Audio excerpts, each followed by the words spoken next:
Hello and welcome back to this Library of Ruina series. In this video, we'll be taking on the R-Corp 4th pack. This fight gives us some of the best key pages, combat pages, and passives in the game, so let's get started. The R-Corp 4th pack is a 3-act 5v5 reception, with the first act pitting you against 4 generic reindeer and Rudolf. The reindeer have 98 HP, 50 stagger resist, are pierced stagger injured, and have 3 passives. Triple R suit allows the user to store up to 20 charge instead of the normal 10. All of the enemies in this reception have this passive, as well as some form of speed. Their third passive is Reindeer Treatment, which gives the user 1 strength for every 30% max HP they've lost, up to 2. This passive doesn't do too much here, since the enemies will probably get staggered around the time that the passive triggers, and once they're staggered, they're pretty likely to die. The deck consists of 4 cards. Graze the Grass has a respectable block on 1 and gives a guaranteed emotion coin with its 2, but since it's utility, you can ignore it if you need, or clash into it for free emotion coins without much risk of losing. Energy Strike has 3 decently powerful dice with an average roll that's just below an empowered Somber Procuration. Additionally, the third die expends 3 charge to deal 8 bonus stagger damage, but the user takes 4 stagger damage on use. The roll range of this page is quite good, but still loses to cards like Creek or Somber Procuration when enhanced with power boosters, as well as naturally losing to Repressed Flesh or Emotional Turbulence. Concentration is R-Corp's generic 3 cost and has 3 decent dice.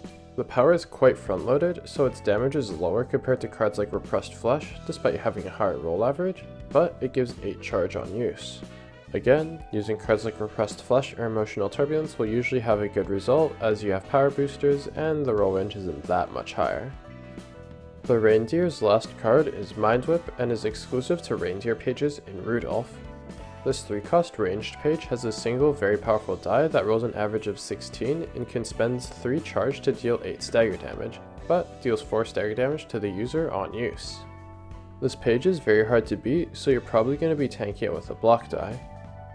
Compared to the generic reindeer, Rudolf doesn't bring too much new to the table. He has 152 HP, 95 stagger resist, is pierce injured, and has 5 passives, 3 of which are shared with the other reindeer. Brainwave Charge Focusing Antlers makes his attacks deal 2 additional stagger damage if he has 11 or more charge at the start of the scene, and Survivor gives him 1 strength and endurance every time he recovers from stagger, up to 5. Realistically, Survivor isn't going to have much of an effect similarly to Reindeer Treatment, but Brainwave Charge Focusing Antlers is fairly threatening. Rudolph's deck is basically the same as the generic Reindeer, but trades 1 Energy Strike for 1 Mind Whip. Honestly, the first act is the hardest, as the Reindeer drain your librarians' stagger resistance very fast. I'd highly recommend bringing Mind Hauler on all of your librarians for this reason. Their cards are all somewhat threatening, with Mind Whip being able to push damage through effectively, and their other clashing pages having respectable roll ranges in their own right, but as long as you're managing your stagger resistance, it's not too hard. Act 2 pits you against 4 generic Rhinos and Maxim. The Rhinos have 102 HP, 45 stagger resistance, are blunt damage injured, and have 3 passives. They have speed and triple R suit, as is the standard of R-Corp, and their unique passive is Rhino Procedure, which gives 1 endurance for every 30% max HP lost, up to 2. This one matters even less than Reindeer Treatment, as it's defensive dice power instead of offensive. The decks have Graze the Grass and Concentration like the Reindeer, and 2 new pages. The first one is Bulky Impact, which has the same roll average as Absorb Impact, but trades 1 charge in defensive dice power for offensive dice power. This one is a bit harder to counter since it deals more damage, but it's the same as all the block on 1 and offensive on 2. Their last page is Rhino Ram, a 4-cost with a very strong blunt on 1 and a fairly weak block on 2. Additionally, if the blunt die hits, the user gets 8 charge, and on use, the user gets 2 protection thus seen. This page is pretty annoying, as you're very likely to just eat the blunt die, but since blocks on 1 are plentiful with your light regen and bombs, it's not terrible. Maxim has 152 HP, 82 stagger resistance, is blunt injured, and brings 2 new passives to the table. Bionic Charge Synchronized Hull gives the user 2 protection if they have 11 more charge at the start of the scene. Maximum Crash makes the user deal 150% damage and take 70% damage in stagger damage, but only if the user is at 20 charge. You typically only need to worry about Bionic Charge Synchronized Hull, as although Maxim is playing Oops All Enablers, he's pretty likely to die before ever reaching 20 charge, but if he does, the fight will become fairly difficult. Honestly, despite the ticking time bomb that is Maxim, I'd still recommend killing Maxim last to get his emotion level up. Act 3 pits you against 3 generic rabbits, Myo and Nikolai. The rabbits have 99 HP, 49 stagger resistance, are / damage endured, and have 3 passives. 2 of them are speed and triple R suit. Their last one is Rabbit Augmentation, which gives them 1 haste for every 30% of max HP they've lost up to 2. This one is in between Reindeer Treatment and Rhino Procedure and Impacts, but it's the same story. It's probably not likely to trigger. Their decks have 4 cards, with Graze the Grass and 3 new ones. Quick Suppression is a 2 cost with 3 mediocre dice. Additionally, it gives the user 5 charge on use and can inflict up to 3 bleed. This page isn't too threatening, as the roll average makes it get beaten by cards like Creek, Somber Procuration, or Emotional Turbulence. Their other 2 cost is Concentrated Fire. This page has a fairly high roll average and gets even stronger if the user has 6 speed, but it'll lose to Empowered Somber Procurations, Creeks, or even unempowered Repressed Flushes. Their last page is Pinpoint Shot. This 3 cost has 1 very powerful die.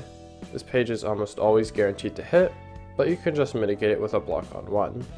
Like the other captains, Myo is basically just a buffed generic rabbit. She has 156 HP, 82 stagger resistance, is / endured, and gets 1 new passive, Compressed Charge Stimulated Muscle Force, which gives 1 haste if the user is at 11 or more charge at the start of the scene. Nikolai is much more unique. She has 166 HP, 90 stagger resistance, is pierce endured, and has 4 passives. Like all the R-Corp people, she has triple R suit, but instead of speed 1, she gets speed 3 and 2 other unique passives. The commander gives all allies 1 strength and endurance if the user has 11 or more charge. Since this is the 3rd act, you probably have eco pages or at least a lot of emotion levels, so it's not likely that any enemy will get 11 charge unless you've had some of your librarians die. Her last passive is Finishing Touch. This passive marks a target that you attacked with a combat page, which remains on them until they die. Marked targets take 50% bonus damage and stagger damage, and there can only be 1 marked target at a time. This passive is pretty scary, but again, this act shouldn't take too long, so hopefully it won't matter too much. Her deck consists of 3 Graze the Grass, 3 Quick Suppression, and 3 of her exclusive page, Battle Command. This page has an average roll of 7 and gives 1 strength to 2 allies at combat start. This page will lose to Empowered Emotional Turbulence as well as a few other things, but its roll range is quite threatening, especially with the bonus strength that it gives out. For this entire reception, you should focus on keeping your librarians alive since it's a fairly long fight, and as stated before, bringing Mind Hauler is greatly recommended. Additional restoration is also great. Try to kill the generic animals first to maximize the emotion levels of the captains, as they aren't too much scarier. In the last act, if you're scared of losing though, then killing Nikolai first will make it easier. Now let's go over the combat pages that you get. Graze the Grass is one of the best light regen pages in the game. Compared to Puppet Blockade, both of the dice have a +1 to the min roll, but that means that the 2 gives a guaranteed emotion coin.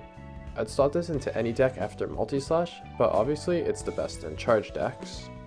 Energy Strike is alright in charge decks that aren't reliant on leap and energy conversion for their resources, but since those pages are so efficient, I think it's a liability to have more than 1 copy of this page, and oftentimes I find myself skipping it entirely.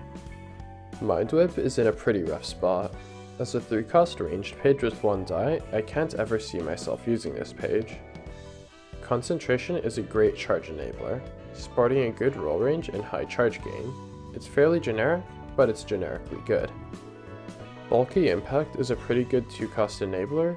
If you were running Absorb Impact, I'd recommend swapping to this one as it has more power on the offensive die, which is worth the 1 charge loss in my opinion. Rhino Ram is great if you can use it, but I'd probably only run 1 copy as it can put a pretty large strain on your light economy. Quick Suppression is almost really good, but the lack of dice type consistency keeps me from really liking this page. It's fine for charge decks and is definitely consideration for 2-cost enablers along with Bulky Impact. Concentrated Fire has the same dice placement as Creek, has the same average roll as Somber Procuration, and has dice type consistency.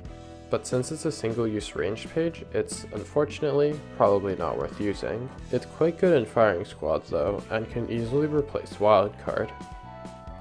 Pinpoint Shot is in a similar spot as Mind Whip. Compared to going for Bullseye, it gains 1.5 power and gets 2 additional power if the speed is 6 or higher, and trades it too fragile for 2 bleed. This seems pretty good, but again, 3 cost ranged pages with 1 die I can't really see myself using. I'm a big fan of Battle Command, a solid roll range and a solid combat start effect. If you're using Nikolai, I'd try to use at least one of these, but since slots are tight in charge decks, it's quite reasonable if you can't. Now, let's go over deck building. R-Corp decks have 2 main archetypes.